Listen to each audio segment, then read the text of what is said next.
Spotify, TikTok, YouTube. I have the CEO of Reaper Financial and the marketing manager here. We got Steven and Patrick joining us. We're going to be talking about what's been happening in Reaper, get their thoughts on the overall cryptocurrency space, what they have to share for us in regards to NFTs coming.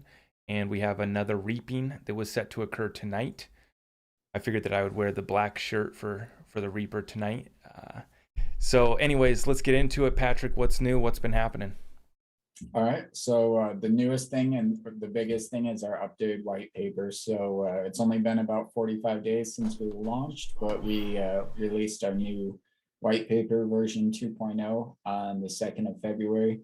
And it goes much more into depth about what we're planning for the future. And it's a lot of new things that have never been done before in crypto, just like the original idea. So we're really disrupting the disruptive technology, as it were. Yeah, so to get everyone caught up to speed, you guys did your first reaping in January, and that was X-Quake. Then you did Treasury last month, but then you've picked up the frequency and you're going to be doing reaping every single week. Is it going to be every Saturday night at midnight? That's correct. Every Saturday night at midnight, Eastern Standard Time, we're going to be doing a reaping, and still never going to be more than 1% inflation per month. So the way we calculate that is the 1% is divided by the number of Saturdays in the month. So for this month, it will be 0.25% spread out against each Saturday. Okay, fantastic. And XR Doge has already been leading the way, I see. Yep, XR Doge won this vote for this week, which ended at noon today. So there's a 12-hour gap between for basically people to position themselves, and they'll be getting reaped in about 2 to 2.5 hours. Okay. Now, what was going on earlier this week? I saw XR Doge, they burned some on their own, or what happened there? Or was that a So that was different actually Exoge, which Exoge? is a different coin. So Exoge has requested that we be a third-party validator to burn on their behalf, basically to provide the receipt and show that it was burnt from their developer wallet. So that was completely free to us and free to their users. It was from their own dev team, sending us 300 trillion Exoge, which they had sent 10 or 100 trillion before. So we've now burnt 40% of Exoge. Wow. So That's pretty dramatic. Like, yeah, that's pretty crazy. So the team themselves decided that they wanted to turn that over from their yes, wallets. That was on their own doing.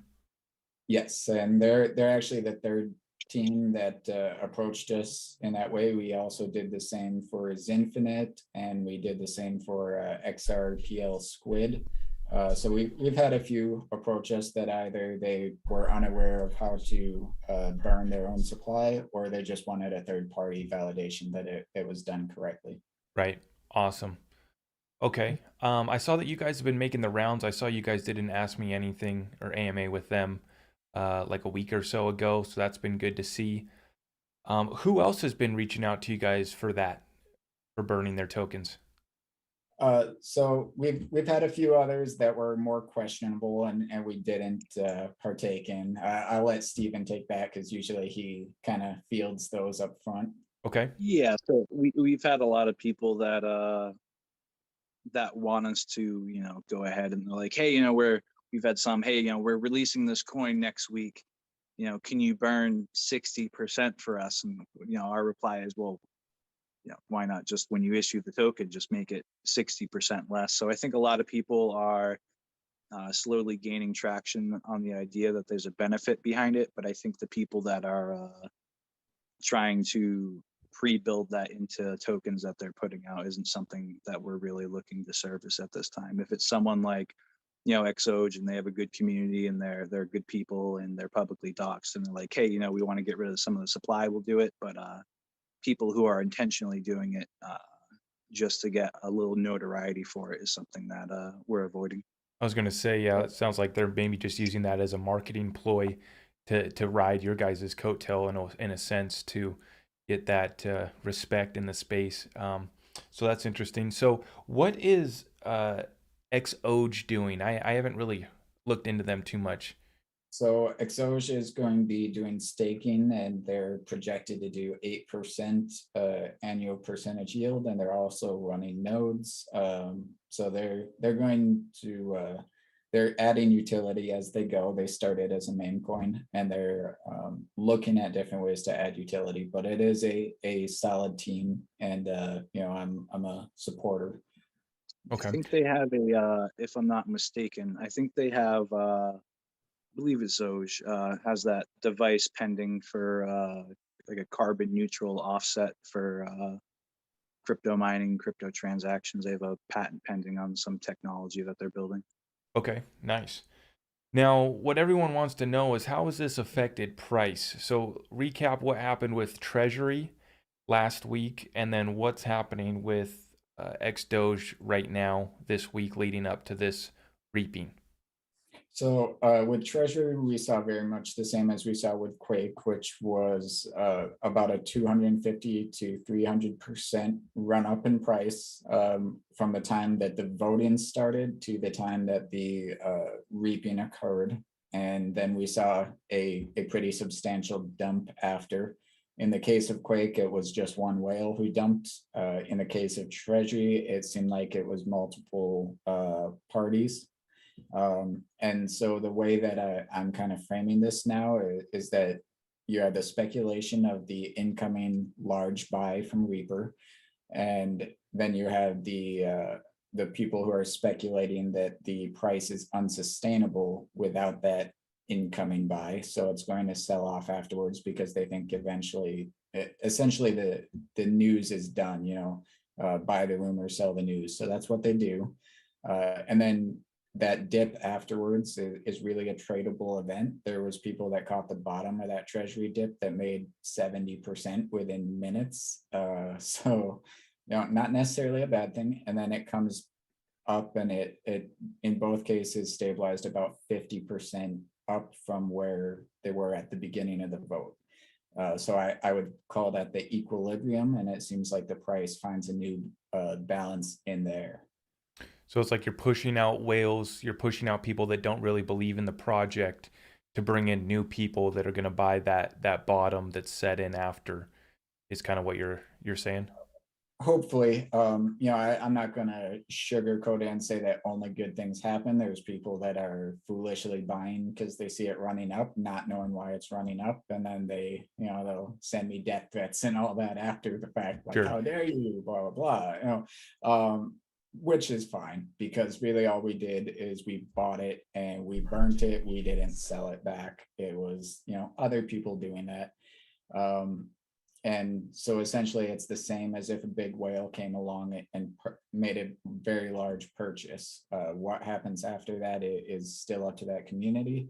And generally, I think it's good for the token because it gives them a lot of visibility, and it gives them a much larger volatility and volume for those voting periods and the reaping. Okay. What's happening with Doge right now, XR Doge? So with XR Doge, they have a similar or larger market cap than our own. So they are not going to feel a very significant effect. And because it's a 0.25%, so only 255,000 Reaper tokens being sold to purchase and burn XR Doge for a weekly, it's going to be a much smaller reaping this time than our first two.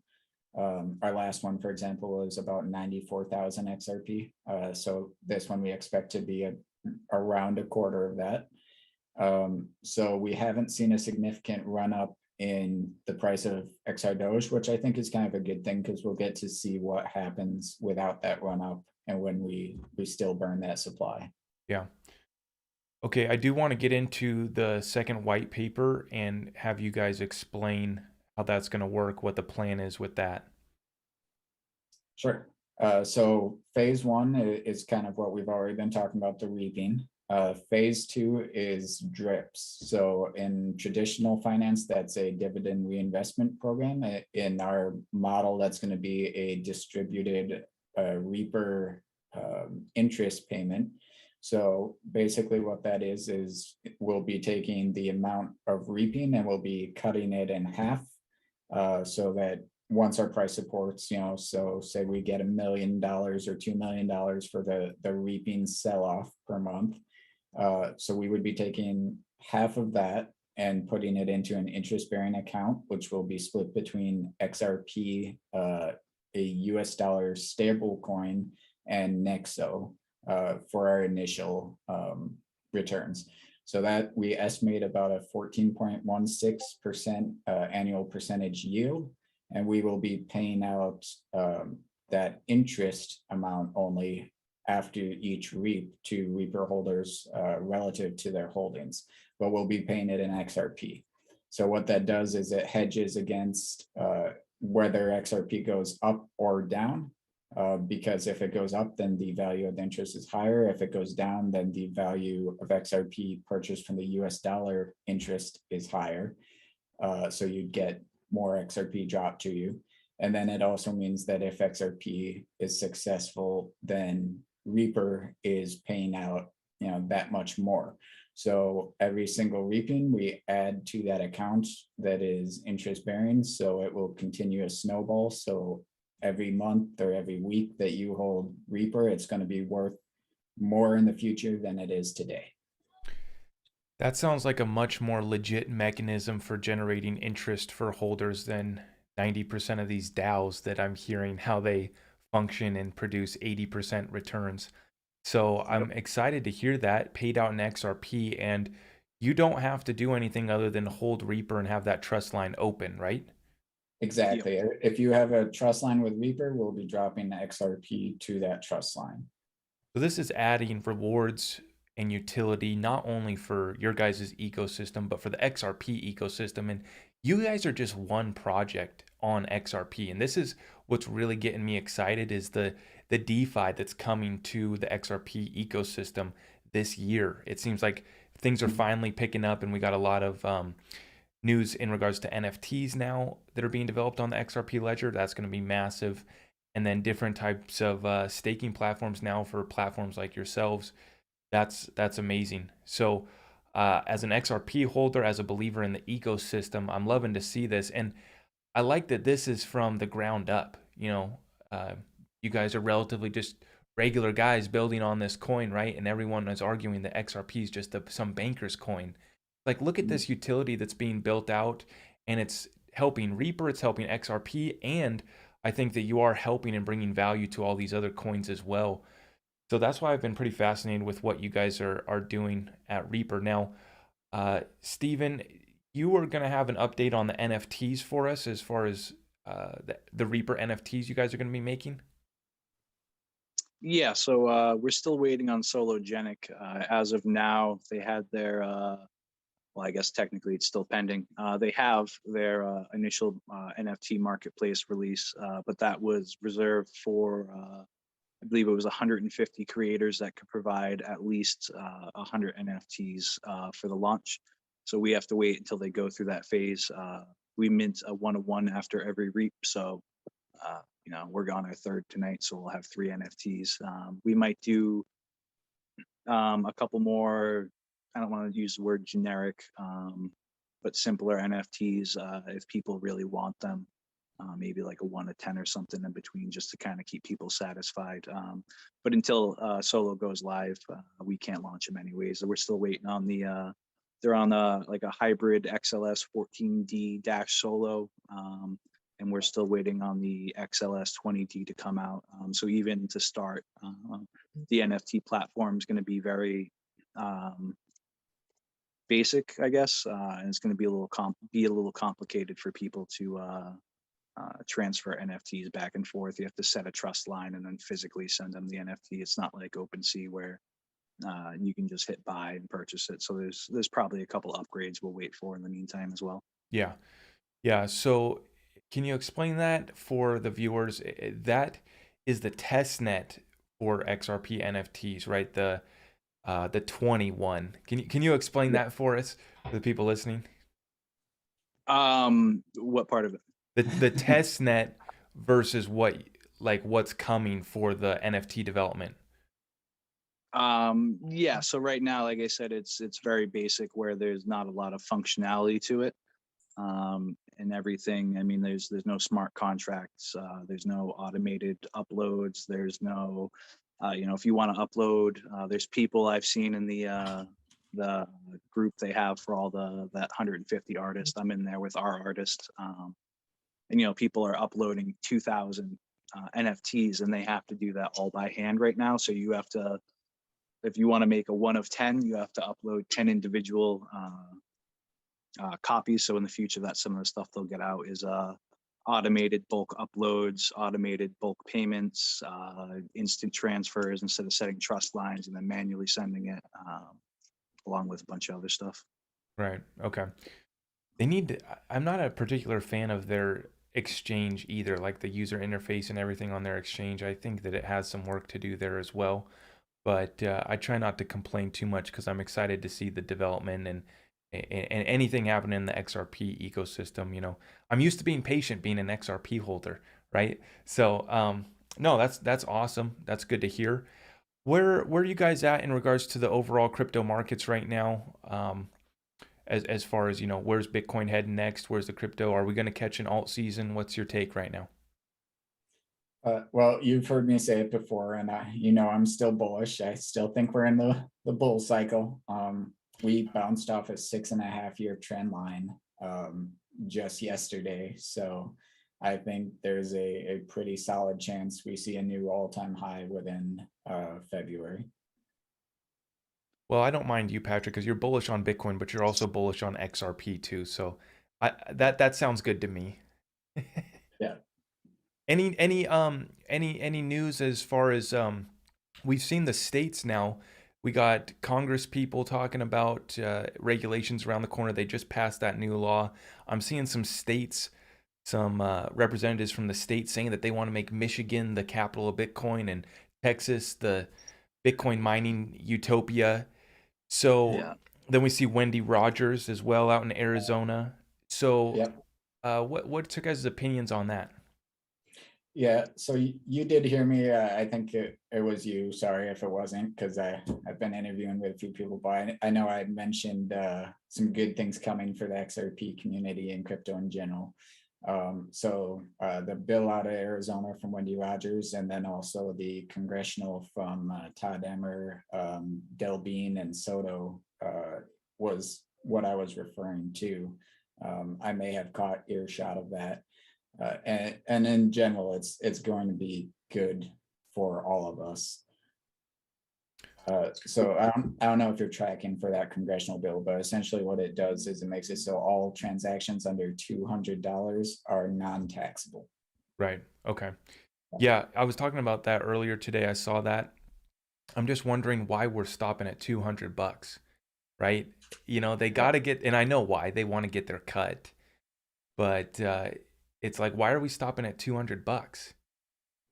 I think it enables the microtransactions much more so because they want to get that velocity of money going. But I do think that it will go up from 200, especially with the rate of inflation, and Sure. I think they're taking advantage a little bit in the tax department of knowing that 200 is a small amount, and that it will still tease new people to get involved in crypto because they think, oh, I can get into crypto and I'm good as long as it's under 200. And of course, nobody's going to stay under 200. But this way, they basically incentivize to all of the new public that's not going to know anything about crypto yet that, hey, it's fair game to get in. You just have to keep it low. Is this what you think is going to propel us into this final phase of the bull run, where we make one more move up and then we head into a bear market later this year? I would say this with the executive order will propel us in, and I would say Tether will probably end it. I know we talked and touched on that last time we spoke, and I've been warning about that one for a while as well. That's funny that you mentioned that. Well, the main issues that they have is stable coins and DeFi, and they're plenty great friends with Jeremy Allaire at USDC and Circle. And Circle is like Ripple. They've been working with the banks and the regulators since the very beginning, not trying to skirt regulations and not doing shady activities like Tether, which their executives are being investigated by the Department of Justice right now as we speak, right? And they've already had settlements previously. So we know, and then they just have their audits done by shady auditing firms from the Cayman Islands or wherever that's from. But that's a ticking time bomb. But I do think you're correct in that sense. So you're still calling for 200K Bitcoin, you think? Yep. 218 was my projected top. I've projected for about 2 years now, and I'm sticking to it. Yeah. Gosh, that's incredible. So, what about Ripple versus SEC settlement? Any new news in that? Is this lining up to be done here soon, or are they going to drag us out I another don't think 5 years?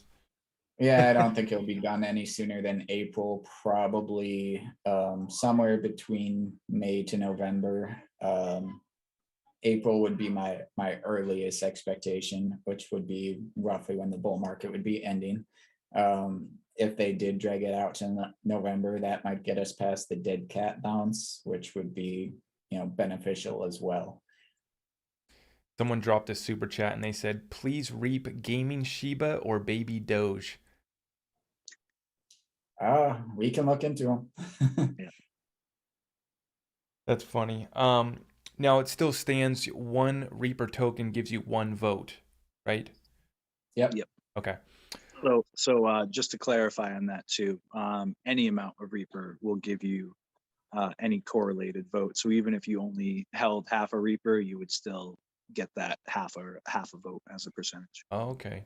So when Reaper's at 10, $20, you'll be able to get some fractions of Reaper will get you a vote. And then for the white paper, I'll kind of cut back to that because we only got through phase 2 and we got 5 of them. So phase 3, it'll actually be so every single vote will count. It won't be in the same way that it is now, where there's a winner. It will be where every single vote cast is an allocation of a percentage of the reaping funds, and that will go through an API that automatically goes out, buys it, and sends it to the black hole. Okay. Was there another phase you said? Yeah, phase 4. So that's where my favorite one, the most effectual one, is essentially that we're going to enable it where it'll be a user-friendly interface for people to go and put in their own account numbers, routing numbers, and credit verification for debts. So you would be able to add in your student loans, your mortgages, your car notes, whatever it may be, and you would be able to vote to reap your own debt with your percentage of the reaping funds. And what that enables is you could then go and take out a mortgage on a income property, for example, and you'd be able to pay that off exponentially, or you'd be able to go and potentially take a personal loan and pay that personal loan with Reaper, even if you use that loan to buy Reaper. I don't think you have to worry about those student loans. I think that Joe and the gang, they're going to just forgive that, Patrick. Yeah, that's what they said. I'm still waiting on it. Yeah, about that. No, that's awesome. Okay, and then the final phase? Yep, so the final phase will be us essentially marketing that same tool to go from the individual basis up to companies and to small countries and then larger countries, governments. So there's a need for that for governments to be able to relieve debt that they're printing. So they need, for example, our $30 trillion of US Treasury deficit right now. So listen, there's no hour in this. That's a Joe thing. And I didn't spend a penny of that 30 million in the fact that they have an audacity to give me a credit score. Yeah, unfortunately, we can't blame Joe for that. That's been about 60 years in the making. But yeah, no, I know. I'm sure he'll handle it well. We just got to kick him out of bed at 10 and he'll do something maybe. What was I going to say? No, guys, I really am fascinated because at first I was like, okay, these guys are just burning other tokens. Like, cool, that's a unique use case. No one else is doing that. That's cool. But after getting to know you, Patrick, and then seeing what else the team's doing and your guys' company, it's very clear to me that you guys are creating some very sophisticated mechanisms for, your staking rewards and these loans that you have going forward. What would you consider your guys' self? Just a financial company, or what do you call Yeah, your guys' self? I mean, ultimately, we're a financial service, and what we're doing is we're leveraging blockchain technology to reinvent the way the economy works. So I forgot his name earlier, but it was Andrew Yang, who was talking about during the 2016 election about the loss of jobs over the next 50 years to automation, and his proposal was UBI. I'm not a fan of UBI, but he's right that there will be a significant loss in the workforce to automation. And even now, most jobs that, especially in America, where we're a service industry, most of these jobs don't need to exist anymore. They pretty much just exist because there's a workforce to fill them.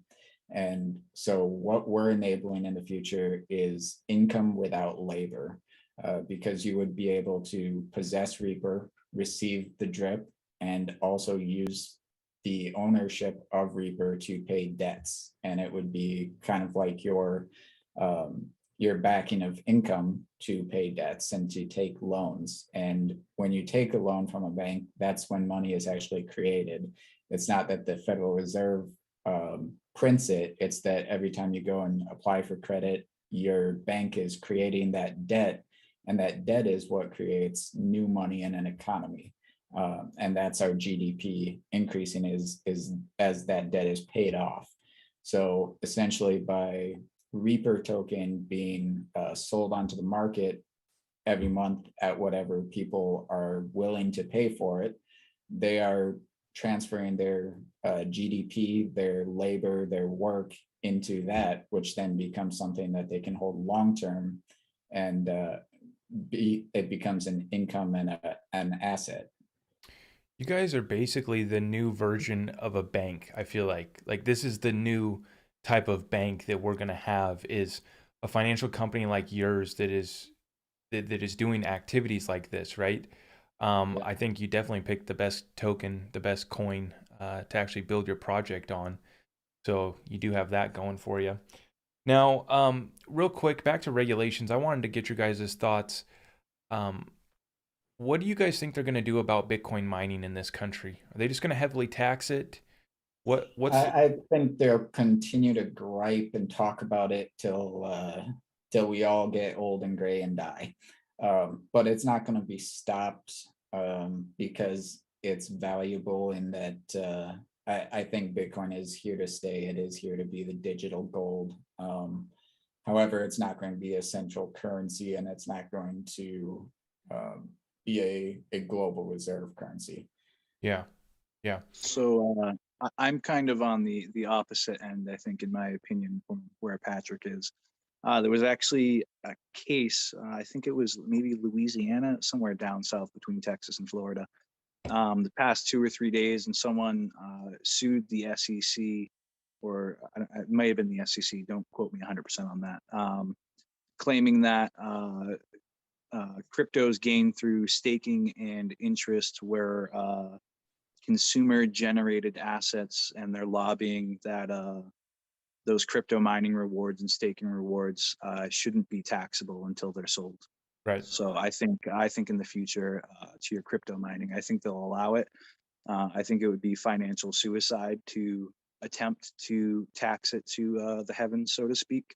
And I think at the end of the day, we'll between the government and the crypto community, I think we'll settle on something that's fair between most of us. I don't mind paying a little bit in taxes, as long as we can get some regulatory clarity along with it. Right. Yeah, I believe it was in a district court, and now they're going to force the IRS to respond, is my understanding, because they're not taking the settlement. It's like some Tennessee couple, I believe. But regardless Yeah. of the state, I know that they're going to force the hand of the IRS, or basically force them to give a response because they're not settling up. Which I saw that a lot of places took that headline and ran with it, that was Yep. the law, but that was just a precedent in that district court. However, because they're not taking that settlement, I believe that, yes, it will be pushed on up further, and we will maybe get a response from the IRS. So that's going to be very interesting to see how they play that.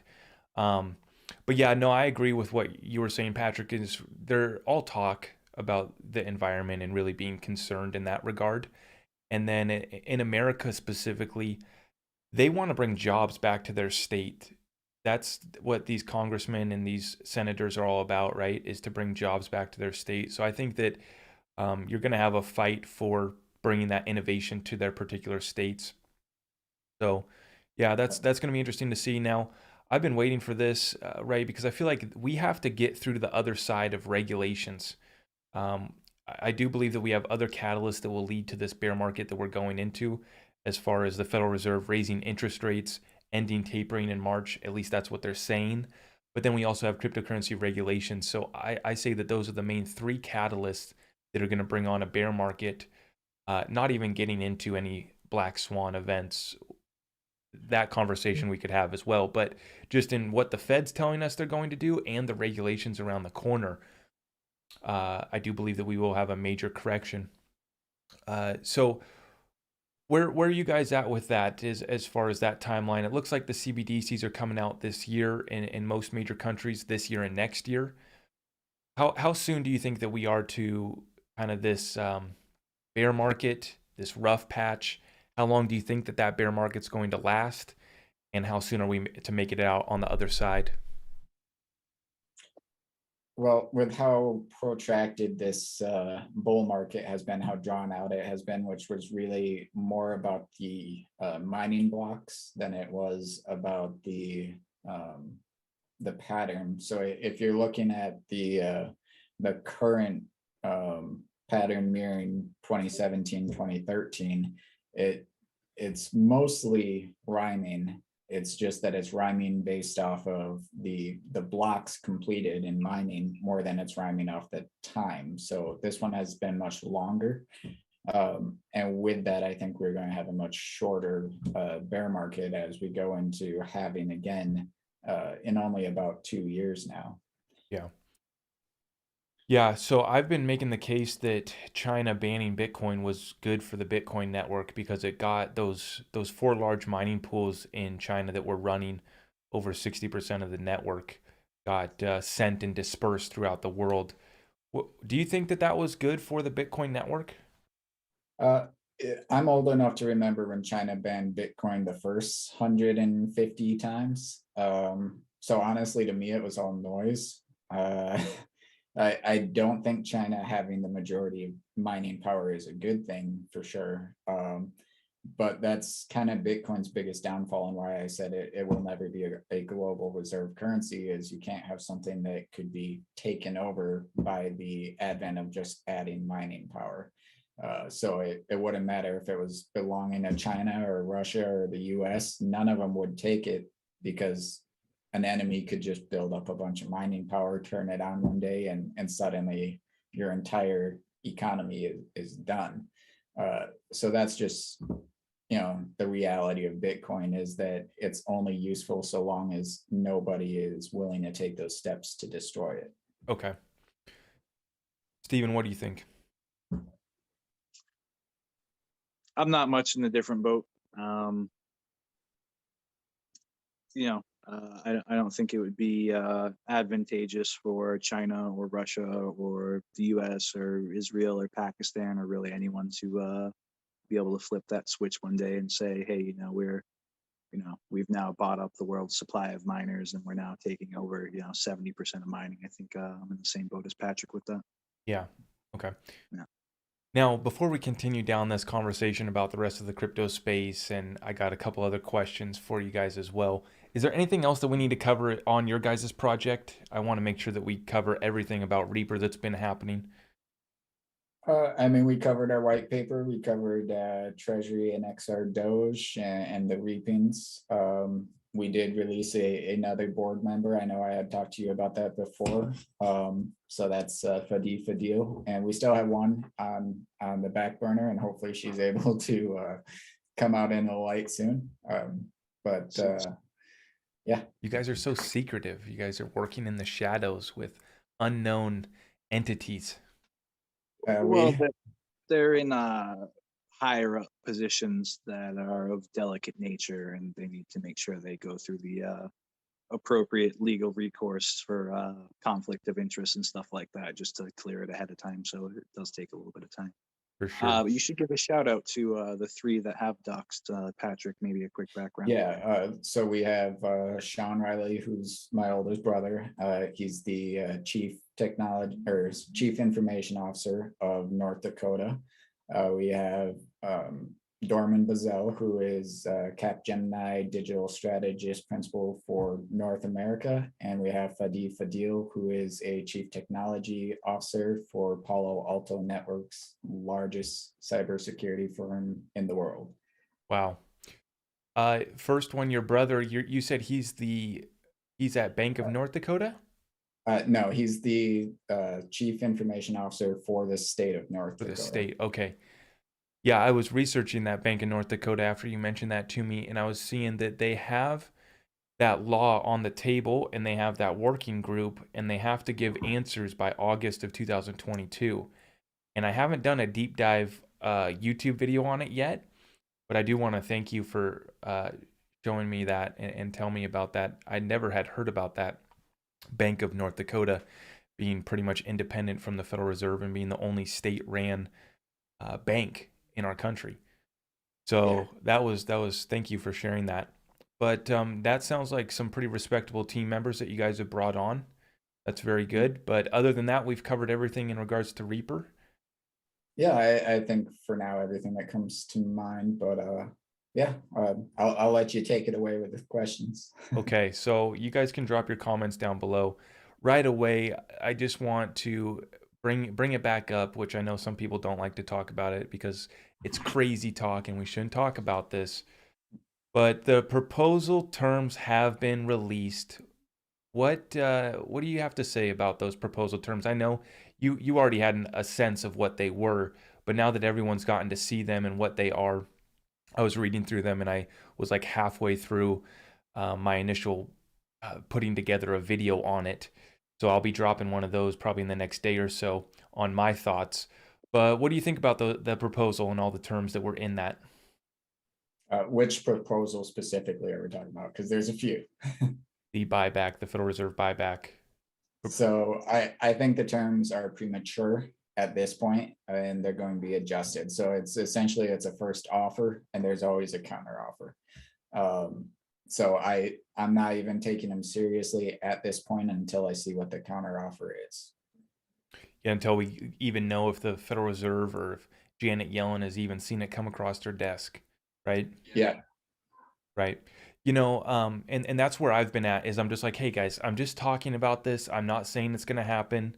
Patrick specifically said 55% chance. So, you know, that's where we're at with that. But, you know, I would just want people to know that it was a real proposal. Jimmy Valley, Valhill Capital, they gave it to him, right? And it's pretty interesting. And we had the conversation about how you come up with that price. But like you said, I think the initial offer, you know, is a little premature maybe, and we'll find maybe a happy medium at, you know, a much lesser price. But you're just waiting at this point to get confirmation that they're even looking at it. Yeah, until we know that they're actually negotiating that, it doesn't mean anything, honestly. What about legal precedent, though? The fact that they've given that offer and we have that on the record.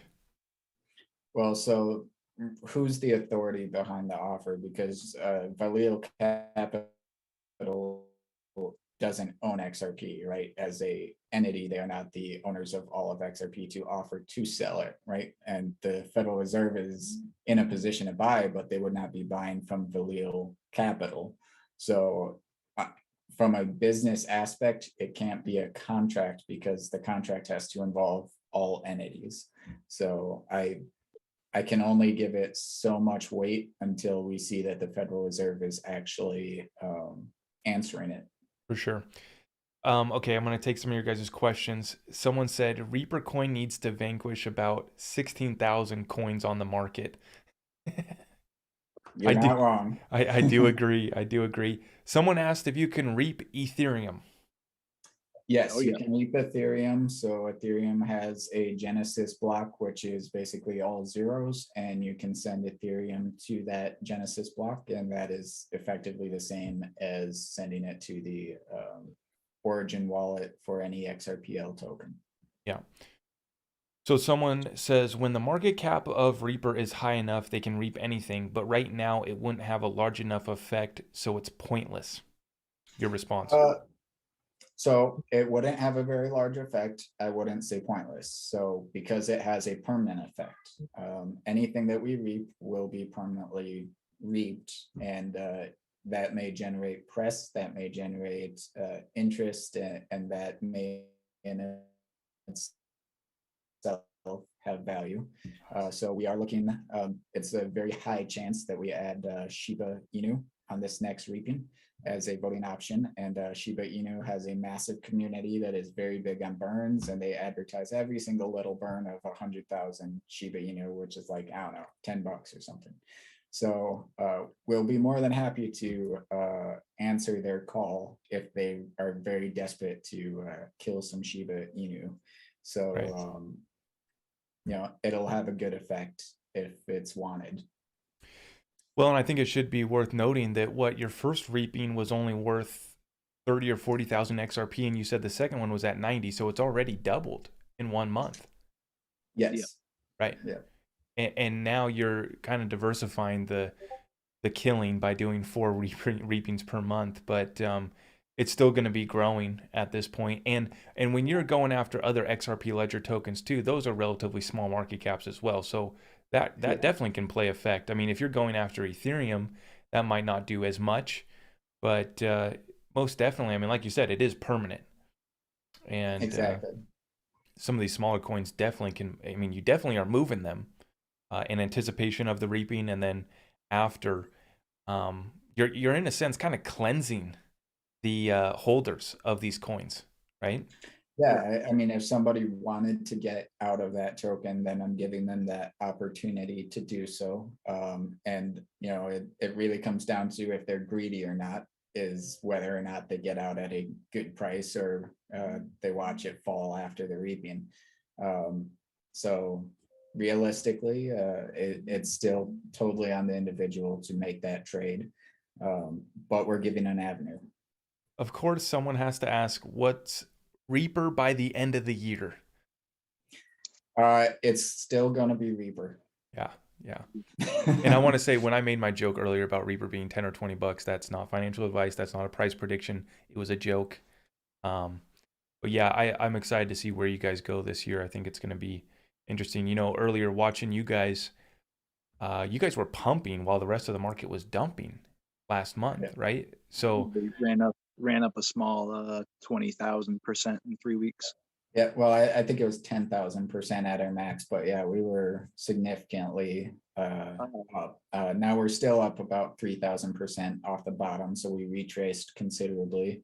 So not financial advice, but a great time to get in. It was 20,000.002 to 0.4. Okay, I'll take your word on it. well, either way, that's pretty good. Yeah. Yeah, full disclosure, I did buy some Reaper before this. Just a little tiny little bag of Reaper, just so that I could be friends with Patrick and the team. You don't have to buy my friendship. You don't have to buy it, but we appreciate it. No, after I saw your guys' white paper, I bought in again. I like what you're doing there. And so yeah, I did buy a little bit before this. Not a paid promotion. I just like Patrick and Steven here. They're good friends of mine. So we're just having a conversation as friends, not financial advice. But very excited. What else do you guys want to cover? I think we got some questions we could take in the live chat there. Okay. Well, let's see. How is quantum computing going to affect areas within digital currencies? So I've talked a little bit about quantum before, but basically if quantum can hack Bitcoin or digital currency, it can hack any bank and any other account in the world. And since the US dollar and most other fiat currencies are still largely in the bank's data bank and not actually physical, if that quantum computer is that good, then it won't matter whether it's crypto or anything else. They own everything digital. Right. So it's almost not worth worrying about. It's kind of like planet could get hit by a meteorite that would take us all out, or the sun could explode. But why worry about it? Because there's literally nothing we could do at that point. Yeah. Okay, here's a good question. Can you talk about tokenized debt related to your new white paper? Yep. So we want to tokenize debt by allowing people to put it into an API, which will be kind of a user-friendly interface. And they'll be able to put in your account number and routing number, just as if you were sending a kind of like you were setting up an automatic deposit or a direct deposit. And then it will verify it based off of your social security number or credit verification that would be relative to your country or place of business, wherever that is. We'll have to do some research, admittedly, on how other countries work their credit verification. And then once that's a verified debt, that would be a voting option for you, and you just vote to reap your own debt.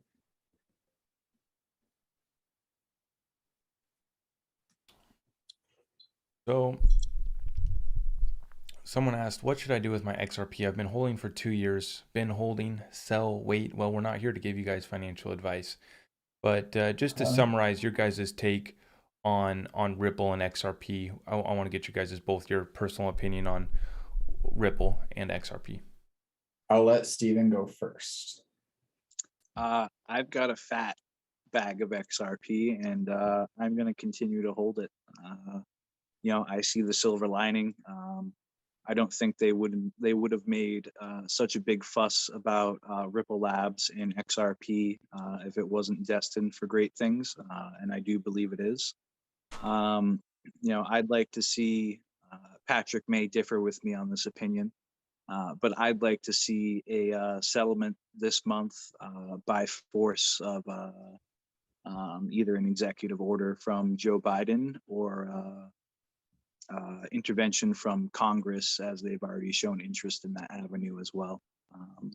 But I think long-term Ripple, not financial advice, 5 years, $3,000 to $6,000 per XRP. Okay. That's a bold prediction, but I'm along the same line of thinking, most definitely. What do you think? Do we even have a chance though of this month? I mean, yeah, we've all been hoping, right? What do you think the probability of that actually happening is? I think if Biden steps in and puts in a blanket regulation, the whole market's going to pump across the board. And B, it kind of instantly nulls the SEC's case. I mean, if at that point, we've got legal authority from the president or some other office that says, hey, it's legal tender now, or it's not a security, or whatever they put out. I think the SEC becomes immediately irrelevant, and same with their case. But maybe that's me. Although they're still probably going to try and argue that certain sales back in the day were securities. But Are you telling me that I'm going to have to be a fan of Joe Biden?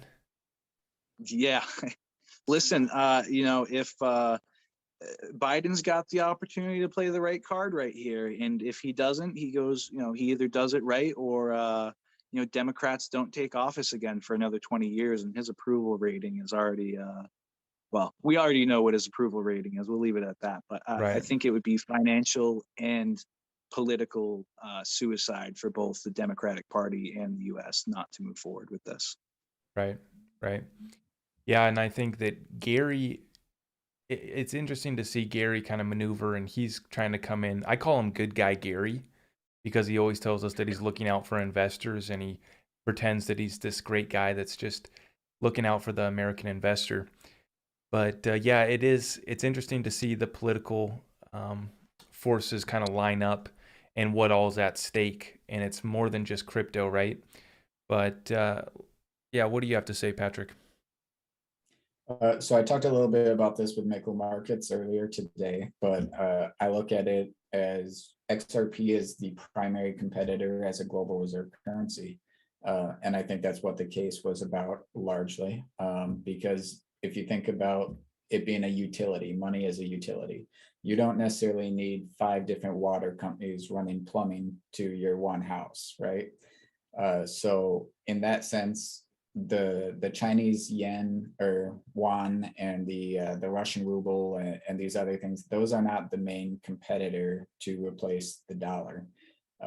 Bitcoin cannot be the competitor because of the mining, and Ethereum cannot be the competitor because of the gas fees and slow transactions and all its other issues. So the primary competitor right now to the dollar is XRP, which has set up shop in Bhutan, in Palau, in the United Arab Emirates, in the UK.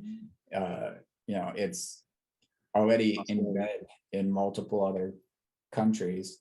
And once you have basically a standard that is being used across the globe in, say, 30% of the market, the other 70% of the market has very little choice but to adopt that same standard.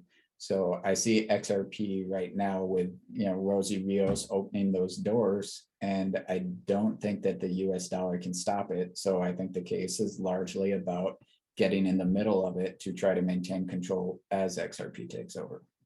Amen. I'm exactly right along that line of thinking. There's a lot at stake, and XRP is positioned unlike any other crypto. What are your thoughts though on Ripple? How well are they executing their goal of making XRP a world reserve currency that's as liquid as a G10 currency? I said in a video the other day, I said XRP is about to be as liquid as all the G10 currencies combined, right? It's going to be even more than just one G10 currency. It'll be able to provide the liquidity of all of them. Yeah, and I'd say they're doing better than most countries. I mean, the thing about countries is that they're governments and they're bureaucracies, and frankly, they don't manage very well. It's just kind of the nature of a government that it's never very well run. It just kind of exists because it has to. Whereas Ripple is an actual tech company running an efficiency model to complete a goal. And I think Ripple's going to blow away in implementing as a global currency. It's not going to even be close. For me, I got 100% confirmation when they released that Q4 markets report, and I'm sure you guys have seen this. They purchased $321 million worth of XRP off the secondary markets, right? And they said that they've only been selling XRP to their on-demand liquidity partners. They haven't given any to exchanges since 2019. That for me was the green light. Like, yep, that goes to show you how much they believe in XRP. Brad calls it the heartbeat of Ripple. But for people that have been getting filled up with FUD, there's a lot of people scared right now and not patient. And I always say that you just don't understand what's at work here. This is larger than any one little crypto company. This is larger than one country. This is on a world stage level. I compare Ripple to that of an IMF or a World Bank because they have access to that escrow account that is going to be that main basket that they have complete control over. So in regards to that, what do you think is going to happen with that escrow account? Do you think that Ripple is going to continue returning 80% of it back to the escrow every month like they have been? Or do you think that we're about to see them kind of fill the on-demand liquidity corridors up with more XRP after we get regulatory clarity? So I keep getting asked a different question about the escrow account, which is, should it be burnt? So I'll kind of start there and work back around to your question. So first with the escrow account is, if that were to be burnt, then essentially what we're doing is removing the incentive for Ripple as a company to continue to develop their product. And, we want a business package from a business to a business out there selling XRP. The banks are not going to go and create their own package and go and get it off the secondary market from retail investors and suddenly just be like, oh yeah, we're going to do XRP now. No, they need Ripple to come and present that to them, and that happens with the escrow. So the next thing with that is, are they going to continue to return that 80% back? And I think the answer is probably yes. And I'd say that's because as the value goes up, they'll be able to return more and more of that back to the escrow. The real question is, who controls that escrow? Who controls Ripple? Who controls Brad Garlinghouse and David Schwartz? Yeah, I don't think that we need to burn it at all. We just need clarity, and then utility kicks in and we'll start using it. And I have 100% faith in Ripple, the team, Brad, that they are going to implement and see the success of XRP and Ripple, right? So for me, I'm not a fan of burning the escrow, and I think that people need to understand that Ripple themselves couldn't decide to burn that escrow. It would have to be determined by 80% of the validators, right? So Ripple themselves could not decide, hey, we're going to burn the escrow like Jed McCaleb and Stellar did. That would have to be done by an 80% consensus vote on the validators. So yeah, I think that the big thing is with the buyback, when people talk about that, I just don't think that it's necessary, because they can go to Ripple and cut a deal with them to just receive, just start receiving allotments every single month from that escrow. And they'll work a deal with Ripple for that escrow. And it doesn't have to be, hey, we hand you the keys to the whole thing. It could just be like a set agreement for, a portion released every month, every year, or whatever kind of deal. What are the odds you think of something like that happening? I'd say that's much more likely of a scenario than just, a full, complete theft by the government of, hey, this is our escrow now. That's probably not going to happen. If for no other reason than the appearances and optics of that would be extremely bad for the government. So I think your scenario where it would be a set agreement and payouts would be much more likely. Yeah. Well, and that's, everyone's like, why would they do that? It's only, can you hear me? Okay. Yeah, that's good. Oh yeah. Okay. Because, you got all these naysayers and doubters that are like, why would they do that? It's only 60 cents right now. Right. But those are the same people that think market cap represents actual liquidity. right. Yep. Okay. Will we see Ripple leave the US? Well, they already are expanding. Their on-demand liquidity corridors have been firing up in the Middle East, and in the APAC region, they're absolutely doing big things over there. But Ripple's already a global company, so they don't really need to leave the US, right? Yeah. What else we got? What do you expect from this executive order? I know, Steven, you already kind of shared, you think that, or at least we're hoping that maybe he's going to force the hand. What do you think, Patrick? I said Steven's an optimist. So I expect it to be a nothing burger.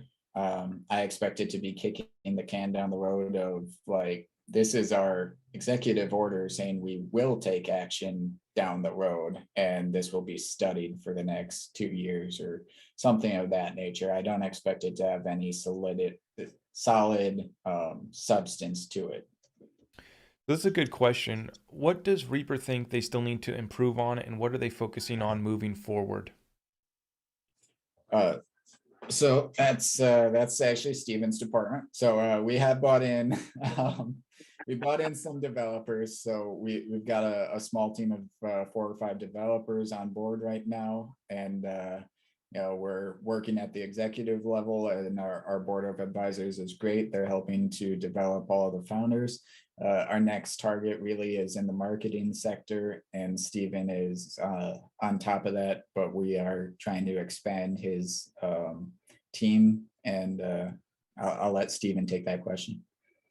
Yeah, so from my point, it's just infographics, teaching people about the Reaper and how it works and what the future of it is, and explaining the white paper.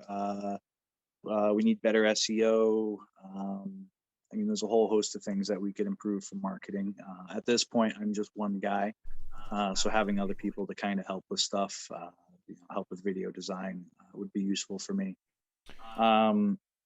I think we're working on adding a couple junior moderators, is what we're calling them, just to help with community engagement and stuff like that, to kind of cover the time zones more. Jason and I are pretty much night owls, and Patrick's a vampire and doesn't sleep. So there are times when we're not up, and there are certain parts of the world that will have questions, and we're not there to answer them. So I think even expanding in that aspect will help us greatly. Just being able to have more people to help interact with all the new Reapers coming on board. So you're already planning on being a real global company. Oh yeah. Yeah, absolutely. Yeah. Yep. Crypto doesn't sleep, so we can't either. We'll sleep when we're reaped, as Patrick says. How and where can we buy the Reaper? So I got it. So you can currently purchase it through the Exum wallet if you have one. You can set a trust line. You can find that on our Discord in the link section, our Twitter at the Reaper Coin. It's pinned at the top on the link tree, or on our Telegram, also pinned at the top on the link tree. You can also purchase it on the Sologenic DEX using the Exum application. I believe you can also purchase it on the Solo DEX using the Solo wallet, and you can also pick it up on BitTrue as well. Yeah, so the BitTrue listing is live. I know last time you guys were just lining that one up. That's good to see. And then I did congratulate Patrick before we got on the CoinMarketCap listing. I like that because everyone confuses me because they're talking about the XRP Reaper pair instead of the USD Reaper pair. So I keep on getting, I ask my Discord group, I'm like, what's the price of Reaper at right now? And I get all these two different answers, and I'm like, talking about USD. Yeah. But I'm glad to hear that you guys are getting these exchange listings, and that's important, and that you guys are adding team members. This new white paper, I think, is really solid. And I mean, if you just keep coming on my show, you're going to get plenty of free advertisement as well. We appreciate that. Hey, that's Great always thing. good. I appreciate you we guys as appreciate friends. it. What else are we working with here in the comments, guys? Drop your comments down below. These guys are ready to take on any questions you guys got for them. I did have one for you, Zach, and I don't know if you can answer it on camera. So if you can't, I completely understand. But what state are you from, out of curiosity? Oh, Washington State. All right, cool. Yeah, I'm in what I call it, the sanctuary state. One of the sanctuary states here where we're being ran into the ground. Yeah. I was out in Washington about 8-9 months ago. Some very interesting parts of the state. I'll just say that. Yeah. I live in the Pacific Northwest, right on the border. So I'm like literally a mile away from the border right now. Yeah. Okay, so what else do we got? Sologenic. What's your guys' thoughts on Sologenic? I know it's been a big bummer for everyone as far as price action lately. What do you guys think is going on? What do you got? As far as the exchange or the token specifically? Well, both. Okay, so as far as the exchange, I do like their platform. I like that they're integrating the NFTs. I most of all appreciate that they've managed to maintain a wallet address, even if you are signing up for the Solo wallet, and you're able to put in a custom pairing. So of course that was a big benefit to us in that we were able to put our token straight onto the DEX and make it easily findable through a link. So obviously we appreciate that a great deal. As far as their token, they airdropped the rest of it. Basically, they had 200 million out there. They airdropped another 200 million, and to nobody's big surprise, that plummeted the price. And now they have core, which is Corium, and that's going to be airdropped over 12 months in small successions. And I'm not a fan of that model. I think that every time I've personally invested in a token because of a coming airdrop, it's a great way to get wrecked. So I just don't do it anymore. I don't like being strung along for the next thing coming, the next airdrop, the next whatever it is. So I'm not a fan of that. And yeah, that's kind of that. So I'm not buying solo based on an airdrop. Yeah, for sure. I offloaded all of mine before the airdrop and then obviously received a measly amount for the XRP that I held.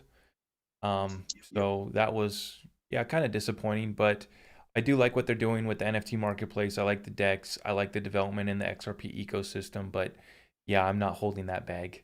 So I do agree in that regard. Now, someone asked, when there is clarity, will exchanges be able to get a hold of XRP to relist, especially if Ripple are buying from the secondary market instead of selling to it? Well, I would say it's going to be a struggle if Ripple's not giving any XRP to exchanges for these platforms to start relisting XRP. What do you guys think about that? It all depends on the settlement terms, and I don't think it's in the best interest of any of the parties to limit the trading of XRP to retail markets. So I expect exchanges will relist, but that's just a suspicion or expectation, but I could be wrong.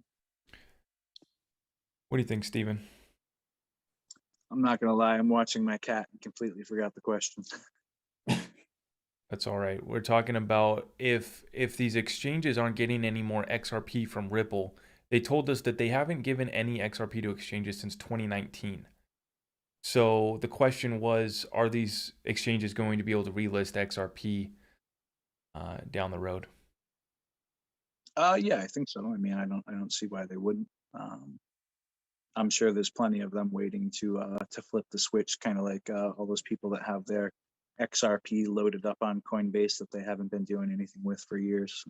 Yeah. So yeah, I think it'll be pretty instant, in my opinion. I think it'll be a lot of people, tweet out the same retweet as once XRP gets the go ahead, it's already too late. You've already missed the boat. And I think it'll be an overnight relisting. I don't think it'll be delayed or take money from anyone.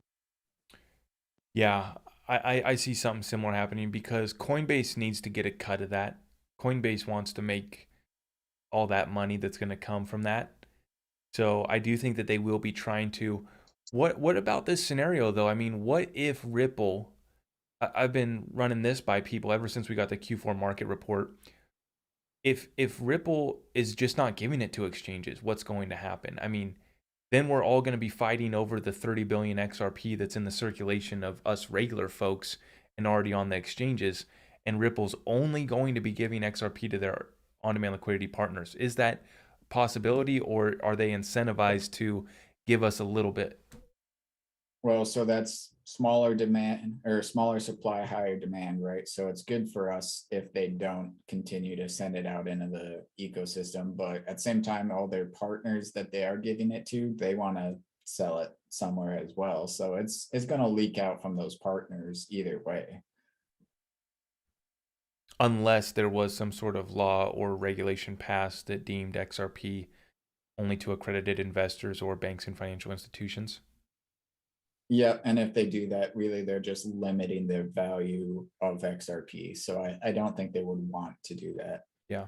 And we talked last time we had the conversation about why there's so much more incentive for even the Federal Reserve and the banks and everyone who's going to be adopting XRP to still allow it on that public layer and to have that connection with the public layer. So do you want to speak on that again? Because I know we did scare a few people, myself included, when we were running through that scenario of, well, if they're running on the back end private layer, are they going to build their own XRP stablecoin for banks on that private layer? But we ran through that scenario. Do you want to cover that again? Yeah, so I mean, essentially, when you think about an economy from the top to the top doesn't make any money. The bottom does. So the workers who are out there taking loans, taking on debt, those are the ones that create value.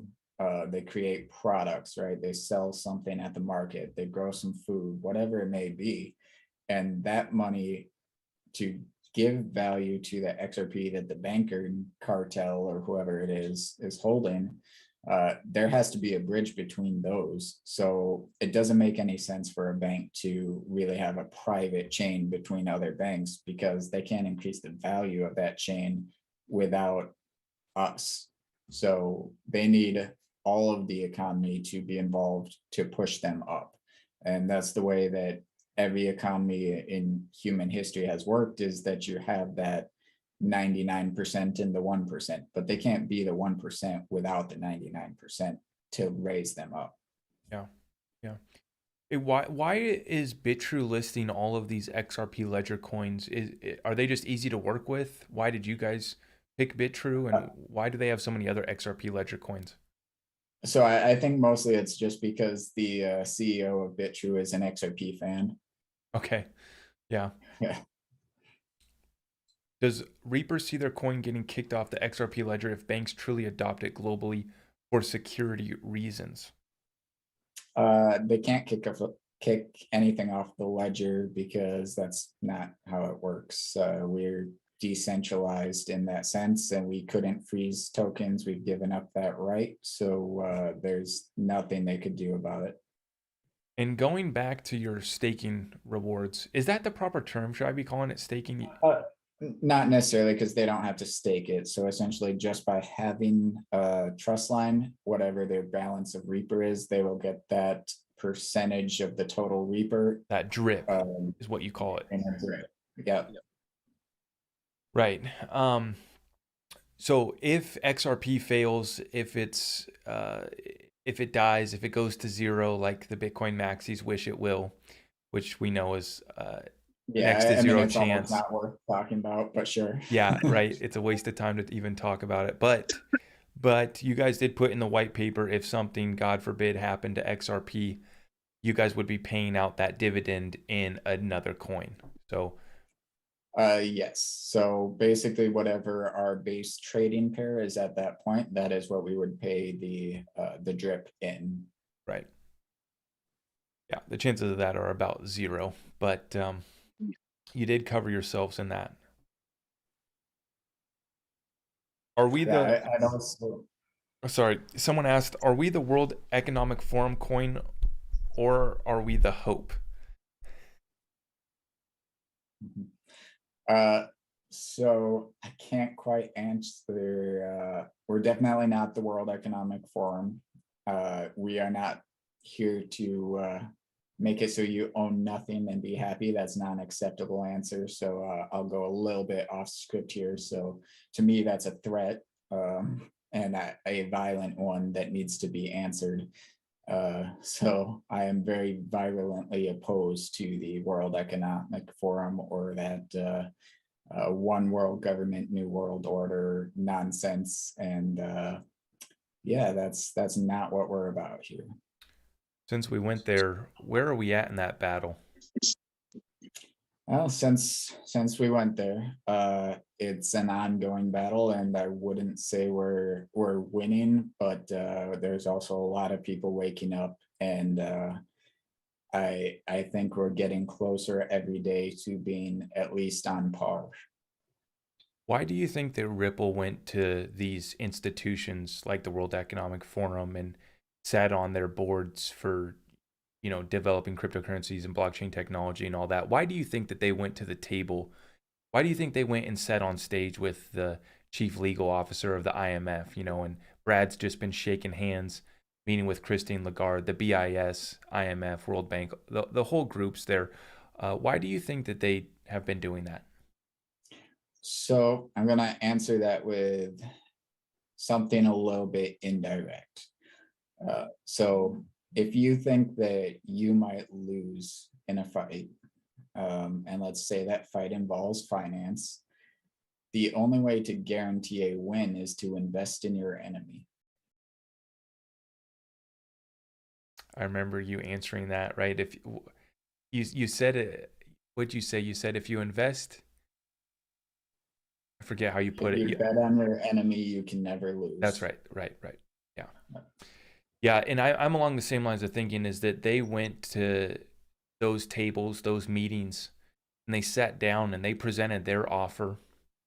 And To me, when I listen to Brad, when I see the team speak and I see what they're doing, I really do believe that they are here to service all 7 billion people on the world. They want a more inclusive financial system for the world. And it's not just talk at Ripple. They went and created XPOP, that's proof of payment, where you can use the XRP ledger without internet. That's an Mm. actual utility use case for a third world country, unlike the rest of the crypto space that doesn't even know what original problem they're solving. They're actually Yeah. solving problems, they're big ones, valued in trillions of dollars, and they are making a more inclusive financial system. And people get turned away because they think that we see statements from the World Economic Forum, like you said, that um, we don't stand for. But at the Yeah. same time, we've gone to them and we've presented them deals and technologies that can help them come on board and create a more inclusive financial system. So I'm kind of along that same line of thinking too, that they had to go to the table and present this technology to these entities. Yeah, there's some fights you win by being opposed, and there's some fights you win by being within. And in this case, it's a Bruce Lee, Jeet Kune Do. You got to be like water. Yeah. So people talk about the Great Reset, the currency reset, the revaluation, restructuring, and I do believe that that is underway. I think that you guys kind of see something similar in the works. Where do you guys stand with all that?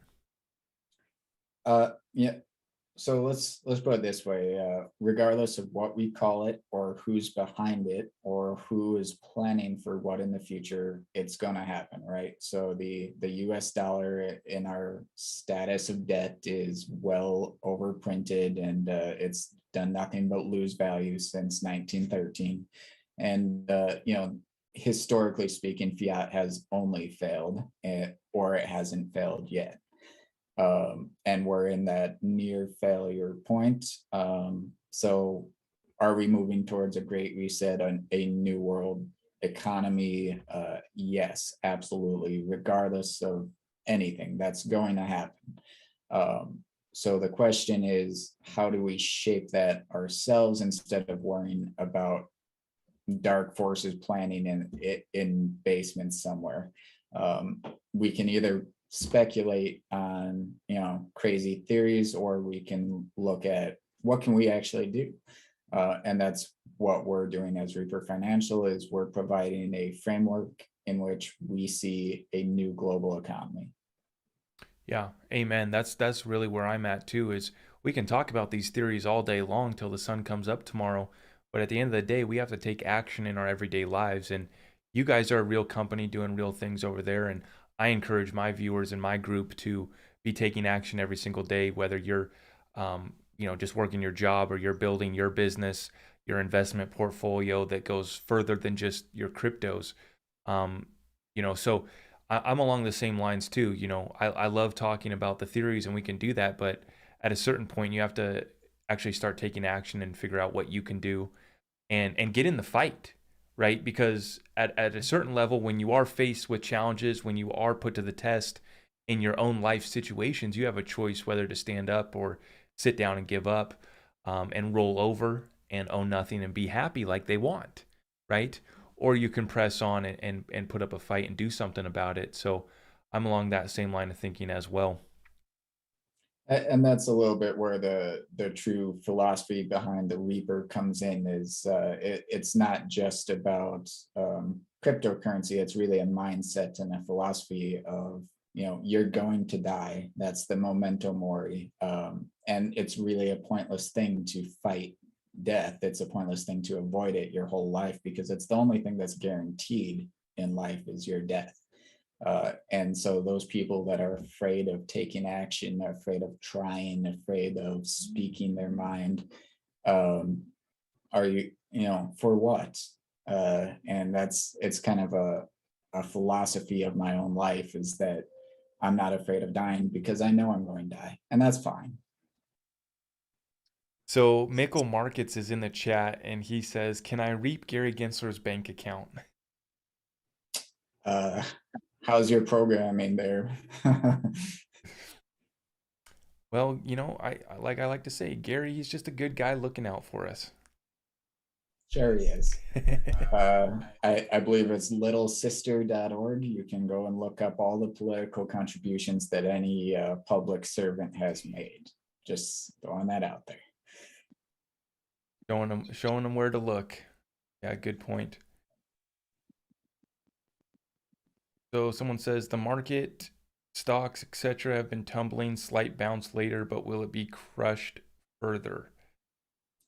So Um, we already covered that, but yeah, let's current market take. Where are we heading? Yeah, so let's put cryptocurrency aside because we talked about that a lot, but let's talk about the stock market. First, I think we can all celebrate that Facebook dropped a couple hundred billion. That's just good for humanity. But it was also very predictable. And you saw Warren Buffett's hoarding cash to the sum of 180 billion for Berkshire Hathaway. I think it was Palantir had 50 $1 billion in physical gold. We've seen multiple hedge funds over the last year start to just hoard gold, silver, cash, and really all that is they know that we're in a bubble. They know that our GDP is down and printing money is up, and stocks went up because of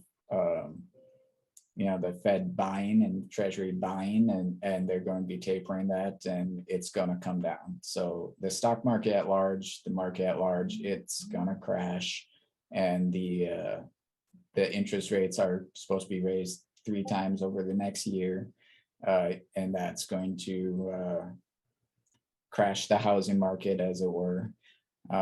Because essentially when you raise, for example, you raise an interest rate by 1%, and that means that the cost of a $400,000 house went from payment of roughly $2,300 a month to a payment of $2,800 a month.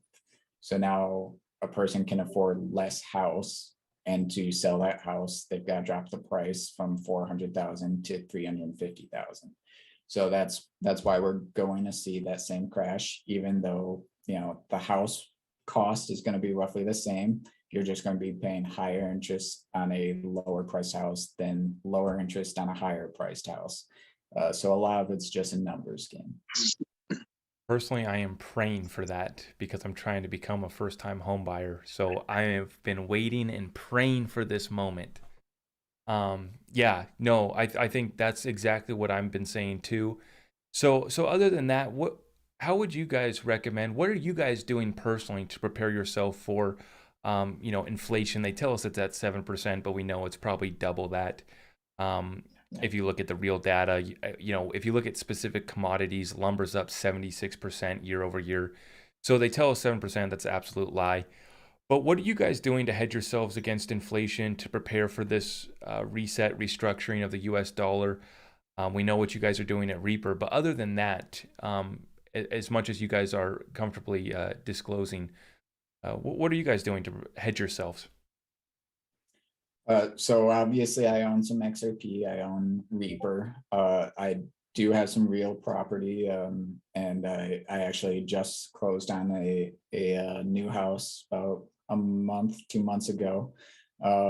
So the reason I did that is because I have a VA loan, and I'm able to, if you don't know this about buying a house, anyone out there that's looking to buy, you can actually buy down your interest rate. It costs about $1,000 for 1/4%. So if you have a VA loan or not, or if you're using an FHA or HUD loan, you can go and basically pay an addition to your closing costs and lower your interest rate. Highly recommend doing that. 1/4% per $1,000? Yep, that's Yep. about all it is. And so I think I only paid about $2,000 extra in my closing cost, and I actually was able to drop it about a whole percent for mine. Is there any limit on So- how much you can do, or could you just drop enough cash to drop it to zero? If I would have put an extra 8,000 down, I think I could have had it in the low ones for percentage. Wow. Yep. So Wow. just there's things out there they just don't tell you. Right. So Yeah. while we're talking about house loans and VA loans, I'm sure there might be a couple veterans out there that are watching that aren't aware of the benefits that they're offered by the VA. But if you have a general, under honorable, or higher discharge status, you're entitled to use a VA loan, and you get benefits such as no PMI, so you can avoid that extra insurance and you don't have to wait until you have 20 or 40% into your loan. Yeah. Zero down, so there's no deposit, there's no down payment to buy a house. You can wrap up everything into your into escrow at the end, and if you're a veteran looking to buy a house, you can get into a house for like $1,200 maybe. I think is what I think I spent $1,800 on my last house to buy it. So if anyone doesn't know about that, you should definitely go check it out. Are you a veteran Yeah. as well, Stephen? Yeah. Patrick and I actually met about 12 years ago, Schofield Barracks, Hawaii. He was my medic at my unit. Oh, are you still active duty or are you retired? I've been out since 2013. Okay. Thank you for your service. And thank you, Patrick. I know you're still active in the trenches, as they say. So I appreciate your service, man. Thank you. Okay. Yeah, so we were talking about real estate. What else are you guys doing? You guys do precious metals at all? And guys, this is not financial advice. This is just what we're doing. So Steven's all about that silver. He wants to talk. So I'll actually naysay it before he does. Okay. So I'm not a big fan of the precious metals.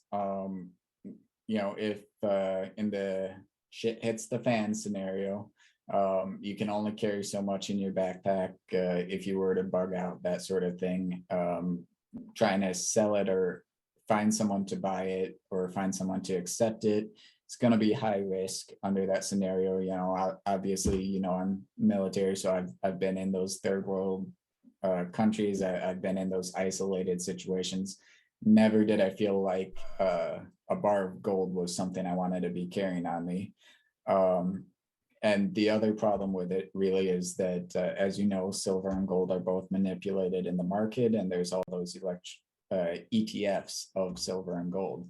So when the stock market crashes, what will happen initially is those ETFs will be unable to back up with physical value, gold and silver, what they claim they have, and those are going to crash. As those ETFs crash, they're going to manipulate the price of gold and silver with it, and the spot value will crash with it, at least initially. So you may find yourself in a situation where even though you have that gold or silver, the spot value went through the floor with the rest of the stock market, and they're trying to give you $20 for your. Is that because they're going to be trying to load up to cover? They're not going to have the gold on hand, so they're gonna try to push the price down so that they can acquire and cover their asses. Exactly. So they're gonna do everything they can to crash that price. But then after, are we gonna see it go? Yeah, that's totally dependent on how the market survives after, how quick it recovers. Is there a market after? What kind of catastrophic, meltdown are we talking about? What's the bullish take, Stephen? Patrick and I obviously have very different stances on precious metal. Gold is still terribly abundant for the time being in means of mining. But silver mines are getting smaller and smaller and few and far between at this point. And it's a commodity that we use, whether it be for trading or everyday devices. The cell phone sitting in front of my face, the microphone right in front of yours. They're all loaded with silver and gold. And I think even if they manipulate the price down, they manipulate the price up. I think silver has been held back so hard for so long that eventually it's going to have to pop upwards with its growth comparison to gold.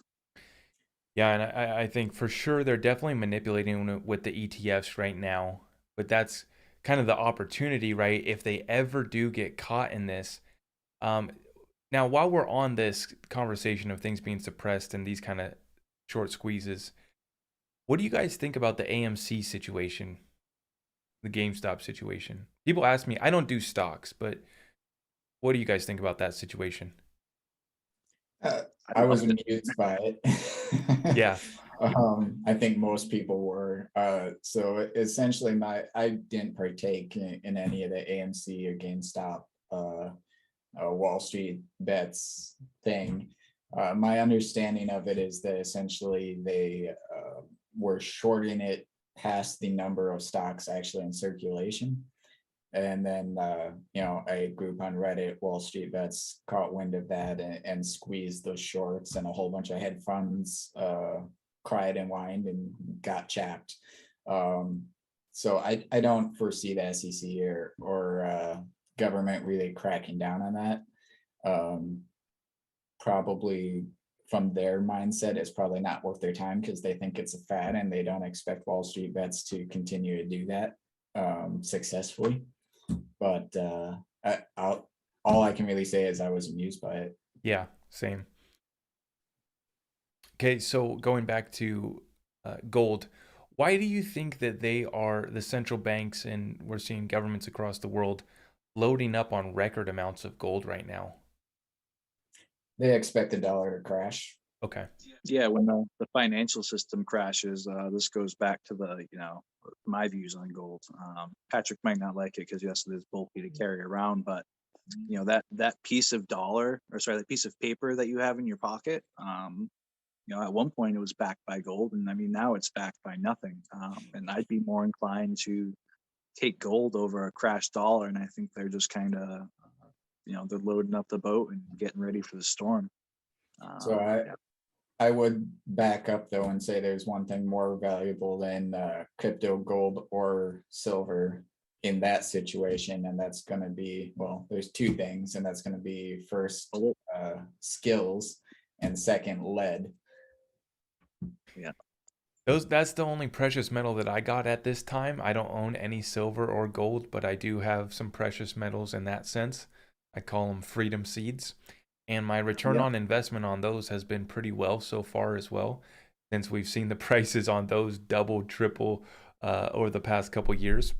So most definitely, what do you guys think about that type of scenario? Do you think that that's really on the tables? Like, are we going to be taken back to the 18th century, or do you think that that's just a lot of sensationalization, and we may be looking at more short-term events?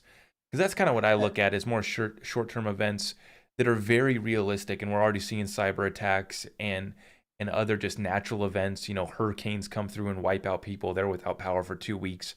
So personally, I tell people in my group, you got to be prepared for just any weather event that could happen naturally, or they may be manipulating it as well, but that's a whole other conversation.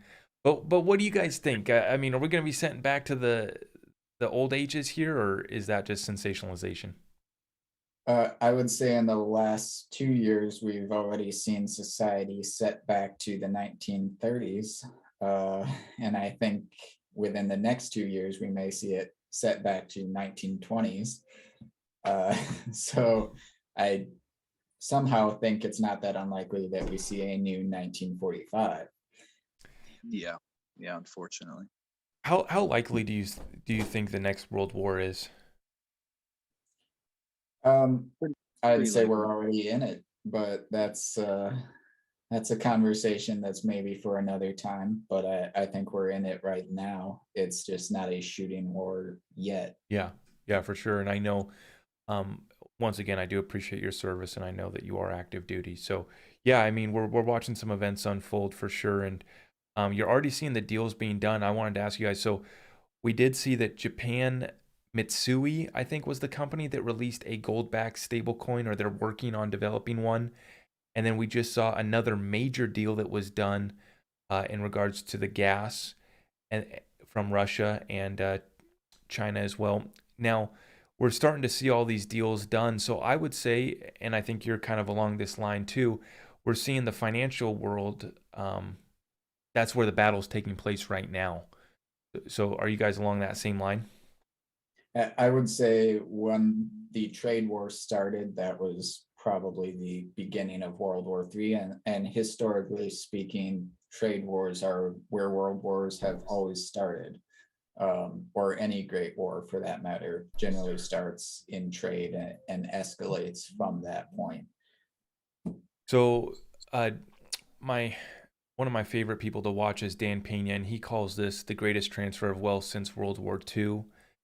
And I like to say that this is going to be the greatest transfer of wealth in world history because of the new financial system being rolled out and the internet of value. It's going to be worth so much more than the transfer of wealth that occurred after World War II. So, although these times I do think are going to be challenging and pressing for us, do you guys see that opportunity? And people talk about, oh, blood in the streets, that's the best time to make money. And I do think that that's kind of already here and underway. What do you guys think? Yeah, absolutely. And people can call me an asshole or a shark or whatever they want to say.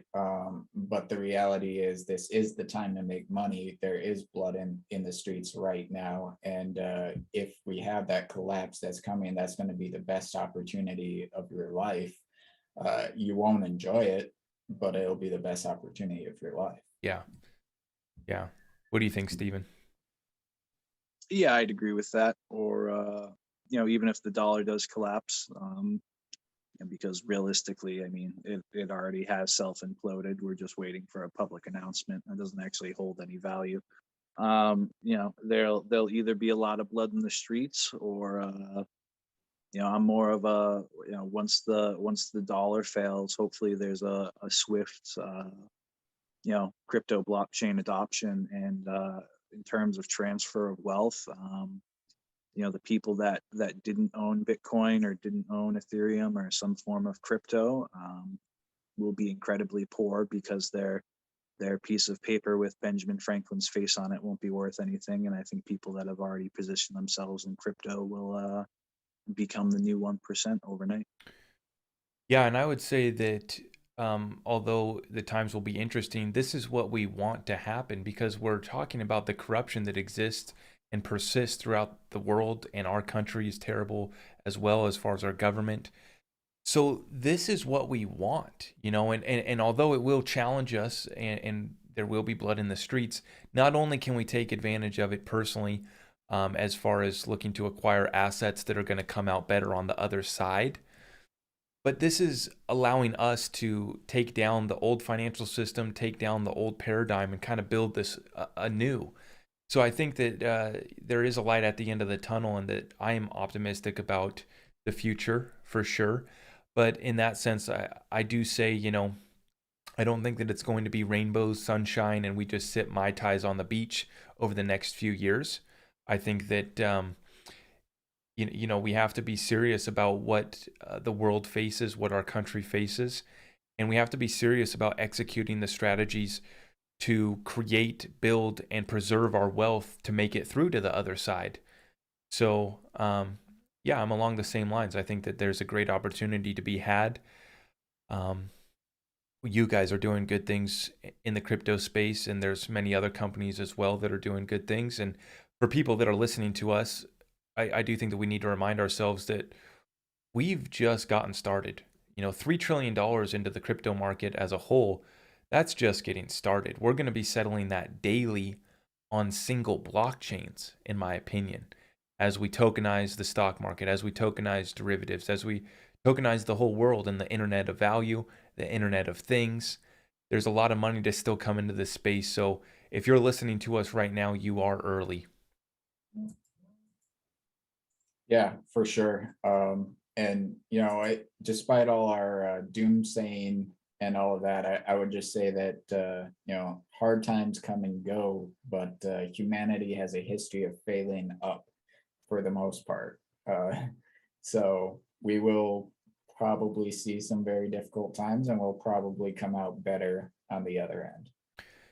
Yeah, before we go, I appreciate all you guys for giving us so much time. Before we go, I've ran through this scenario with you, Patrick, and I want to get your thoughts as well, Stephen, on initial price movements and the shakeout of XRP on the way up, and then some drastic pullback. So I'm looking at a scenario where we could pump to $7 to $13, pump to even maybe 20 or $30 if we do get a settlement at some point this year. But then we get that 50 to 90% pullback during a bear market to a potential financial market collapse and all that.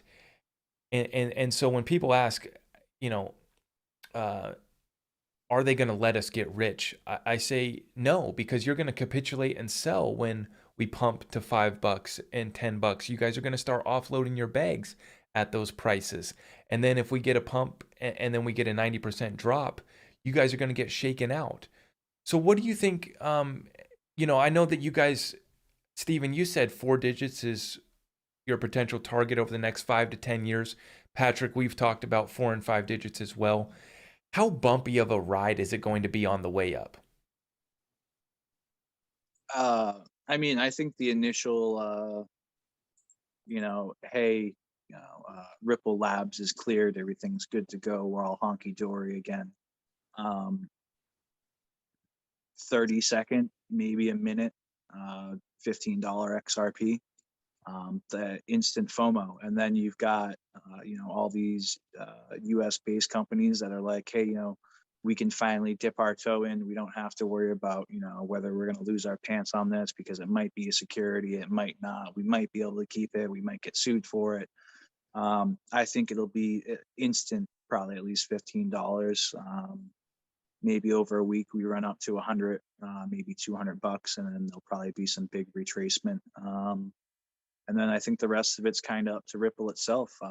Partnerships, adding to that on-demand liquidity, and all these other countries that want to come in and have them make a Ripple help with a CBDC or whatever it is.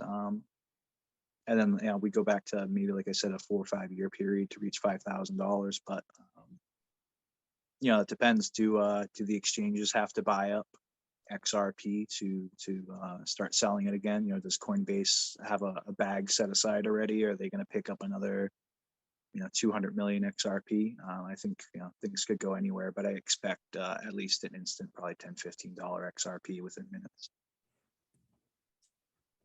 Yeah, I would concur. I think my estimate's between 7 and 13, but I think a instant spike is very likely.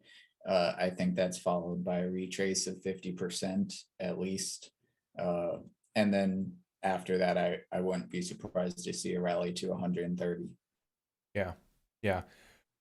I think that we will be at 3 digits within a year after this case is done, whether that's a settlement, whether it wraps up. I tell people 3 digits within a year after the case is done.